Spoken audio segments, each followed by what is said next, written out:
Now it's my great honor and privilege to introduce not only the President of the great United States of America, but a friend of mine. Ladies and gentlemen, the President of the United States. Luther Strange is a mainstream Republican and a loyal yes vote, which Trump needs. I said, I got to get your vote on health care. He says, you've got it. I've always been for you. My family's always been for you.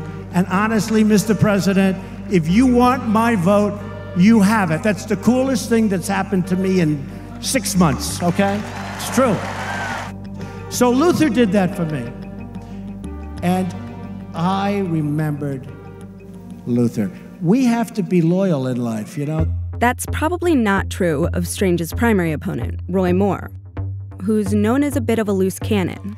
The former state chief justice was removed from office twice for putting religion before the law.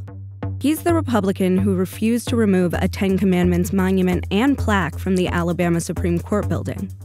He's also prone to controversial comments about sexuality and race. Our foundation has been shaken. Crime, corruption, immorality, abortion, sodomy, sexual perversion sweep our land. Moore is leading Strange in every public poll of the race, and some of Trump's best-known staffers have endorsed him, including former White House aides Steve Bannon and Sebastian Gorka. Tuesday, you must send a signal to the swamp dwellers in D.C., because on November the 8th, we put a man into office who believes in God, family, country. That's the same as Judge Roy Moore. Even Sarah Palin showed up for Moore in Alabama. Judge Moore is going to defend our interests with the same still spine that he defended those 10 Commandments. And by the way, I don't think there's any cooler nickname you could have than the 10 Commandment Judge. That's a badge of honor. Trump didn't have to get involved. A Republican will probably win the race either way. But since he endorsed Strange, the race is now about the president's power. He knows he may come out on the losing end. I might have made a mistake. Because, you know, here's a story. If Luther doesn't win, they're going to say Donald Trump was unable to pull his candidate across the line. This is total embarrassment. Strange was appointed by the state's disgraced former governor, who resigned because of a sex scandal. A Mitch McConnell-linked super PAC spent $5 million supporting the candidate.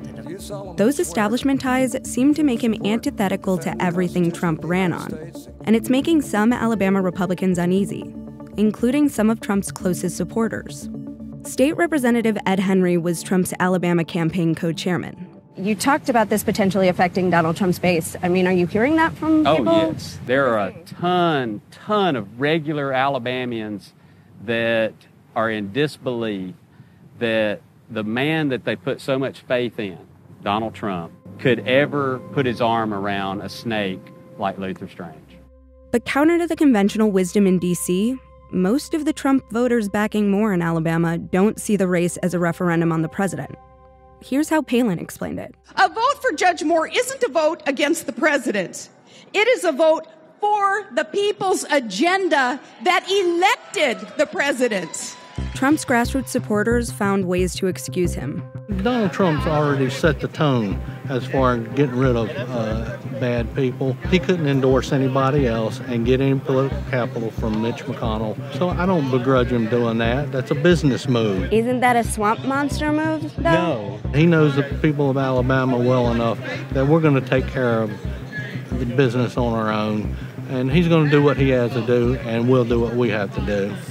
But it may not be the base that the president needs to worry about. I love you, Alabama! Even if he's as popular as ever in the Trump heartland, the president may find that his friends in the Senate start getting picked off by emboldened primary challengers like Moore. Congressman Louis Gohmert, an arch-conservative from Texas who endorsed and campaigned for Moore, is all for it.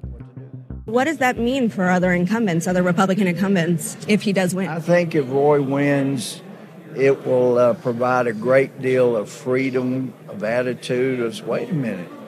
You know, you can buck the system and still get elected. Sounds like chaos on Capitol Hill, though. Well, that's what the founders wanted.